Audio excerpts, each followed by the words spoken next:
بسم اللہ الرحمن الرحیم۔ السلام علیکم۔ فتح مکہ، غزوہ حنین اور غزوہ طائف کے بعد سرور عالم صلی اللہ علیہ وآلہ وسلم مراجعات فرمائے مدینہ ہوئے تو راستے میں جیرانہ کے مقام پر قیام فرمایا۔ ارباب سیر کا بیان ہے کہ آپ وہاں حنین کے مال غنیمت کی تقسیم کے لیے ٹھہرے۔ وہاں کے اثناء قیام میں ایک دن حضور صلی اللہ علیہ وآلہ وسلم اپنے جانثاروں کے درمیان تشریف فرما تھے کہ یکایک ایک پریشان حال شخص نمودار ہوئے۔ وہ اپنی وضع قطع سے قریشی معلوم ہوتے تھے اور ان کے چہرے پر خوف اور ندامت کے ملے جلے آثار تھے۔ صحابہ کرام رضی اللہ عنہم ان کو پکڑنے کے لیے تڑپ کر اٹھے، لیکن حضور صلی اللہ علیہ وآلہ وسلم نے ان کو روک دیا اور فرمایا، تم لوگ اپنی جگہ بیٹھے رہو اور اسے میرے پاس آنے دو۔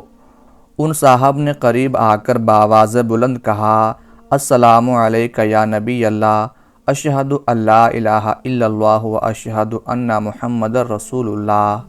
یا رسول اللہ، اپنے واجب القتل ہونے کی خبر سن کر میں نے چاہا کہ اپنے وطن کو چھوڑ کر عجم کے کسی علاقے میں چلا جاؤں اور وہیں بود و باش اختیار کر لوں، لیکن جب یاد آیا کہ آپ اپنے دشمنوں کے ساتھ بھی رافت و رحمت سے پیش آتے ہیں تو ترک وطن کے بجائے خود کو آپ کے قدموں پر گرا دینا بہتر سمجھا۔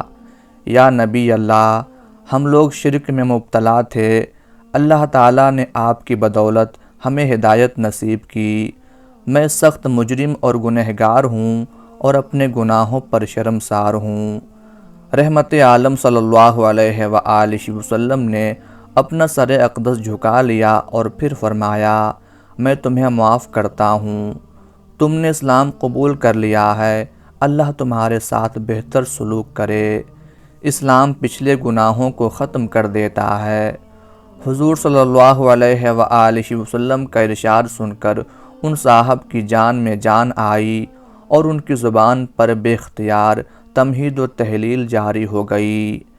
یہ واجب القتل مجرم، جن کے گھناؤنے جرائم کو رحمت عالم صلی اللہ علیہ وآلہ وسلم نے نہ صرف یکسر معاف فرما دیا بلکہ ان کے لیے اللہ سے بہتر سلوک کی دعا بھی کی، حضرت حبار بن اسود رضی اللہ تعالی عنہ تھے۔ حضرت حبار بن اسود رضی اللہ تعالی عنہ کا تعلق قریش کی شاخ بنو اسد سے تھا۔ ام المومنین حضرت خدیجۃ الکبریٰ رضی اللہ تعالی عنہا بھی اسی خاندان سے تھیں اور حضرت حبار رضی اللہ تعالی عنہ کے والد اسود کی چچا زاد بہن تھیں۔ حضرت حبار رضی اللہ تعالی عنہ کو اپنے آبائی مذہب سے جنون کی حد تک لگاؤ تھا۔ سرور عالم صلی اللہ علیہ وآلہ وسلم نے دعوت حق کا آغاز فرمایا تو حبار رضی اللہ تعالی عنہ آپ کے سخت دشمن بن گئے۔ انہوں نے دوسرے اشرار قریش کے ساتھ مل کر اہل حق کو ستانے میں کوئی کسر اٹھا نہ رکھی، یہاں تک کہ پہلے حضور صلی اللہ علیہ وآلہ وسلم کے صحابہ اور پھر آپ خود مکہ سے ہجرت کر کے مدینہ تشریف لے گئے۔ غزوہ بدر میں حضور صلی اللہ علیہ وآلہ وسلم کے داماد حضرت ابو العاص گرفتار ہوئے تو آپ صلی اللہ علیہ وآلہ وسلم نے انہیں اس شرط پر رہا کر دیا کہ مکہ جا کر حضرت زینب رضی اللہ تعالی عنہا بنت رسول اللہ صلی اللہ علیہ وآلہ وسلم کو مدینہ بھیج دیں گے۔ حضرت ابو العاص نے اس وقت تک اسلام قبول نہیں کیا تھا۔ انہوں نے مکہ پہنچ کر وعدہ کے مطابق حضرت زینب رضی اللہ تعالی عنہا کو اونٹ پر بٹھا کر اپنے چھوٹے بھائی کنانہ بن ربیع کے ساتھ مدینہ روانہ کر دیا۔ مشرکین قریش کو علم ہوا تو ان کے ایک گروہ نے حضرت زینب رضی اللہ تعالی عنہا اور کنانہ کا تعاقب کیا اور مقام ذی طویٰ میں ان کو جا گھیرا۔ تعاقب کرنے والوں میں حبار بن اسود بھی شامل تھے۔ انہوں نے اونٹ کی کونچیں کاٹ دیں اور اپنا نیزہ ہودج پر مارا، جس سے حضرت زینب رضی اللہ تعالی عنہا گر پڑیں۔ وہ اس وقت حاملہ تھیں، صدمہ سے حمل ساقط ہو گیا۔ اس پر کنانہ نے ترکش سے تیر نکالے اور للکار کر کہا کہ اب اگر کوئی ہمارے نزدیک آیا تو میں اسے تیروں سے چھلنی کر دوں گا۔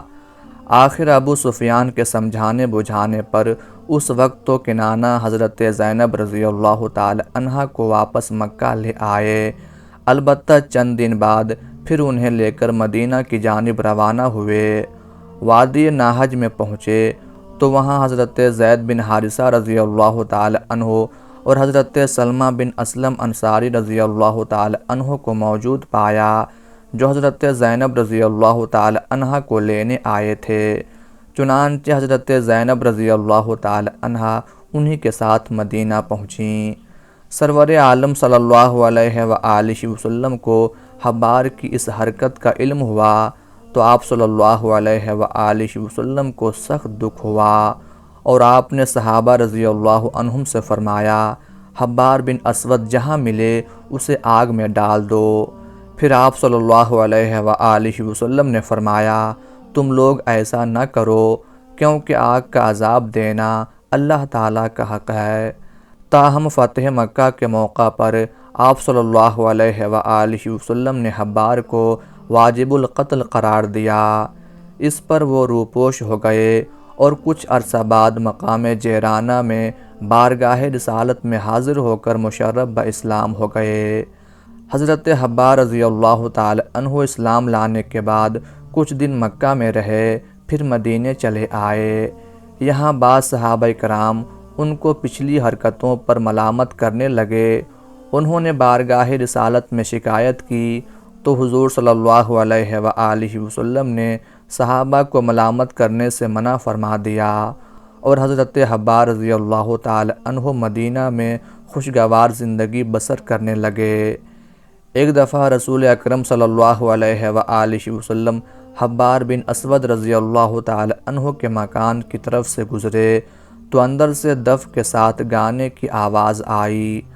آپ نے دریافت فرمایا کہ یہ دف اور گانا کیسا ہے؟ معلوم ہوا کہ حبار رضی اللہ تعالی عنہ کی بیٹی کی شادی ہے۔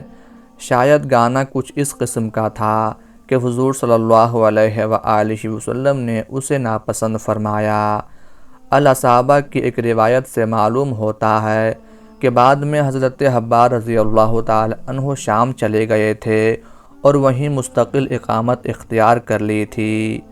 موطا امام مالک رحمۃ اللہ علیہ میں ہے کہ حضرت عمر رضی اللہ تعالی عنہ کے دور خلافت میں ایک دفعہ حضرت حبار رضی اللہ تعالی عنہ اور حضرت ابو ایوب انصاری رضی اللہ تعالی عنہ ایام حج میں یوم نحر کو مکہ پہنچے تو امیر المومنین حضرت عمر رضی اللہ تعالی عنہ نے ان سے فرمایا کہ وہ اس سال عمرہ کر لیں اور آئندہ سال آ کر حج کریں۔ حضرت حبار رضی اللہ تعالی عنہ شعر و شاعری میں بھی درک رکھتے تھے۔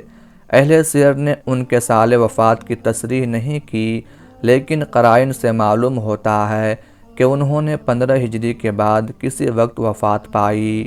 ان کے اولاد میں سے 3 لڑکوں نے بہت شہرت پائی، علی، اسماعیل اور عبد الرحمن بن حبار رضی اللہ تعالی عنہ کے پڑپوتے عمر بن عبدالعزیز بن منظر بن عبد الرحمن بن حبار نے 247 ہجری میں سندھ میں ایک خود مختار اور آزاد حکومت کی بنیاد رکھی اور منصورہ کو اپنا پایہ تخت بنا کر پورے سندھ کی حکومت سنبھالی۔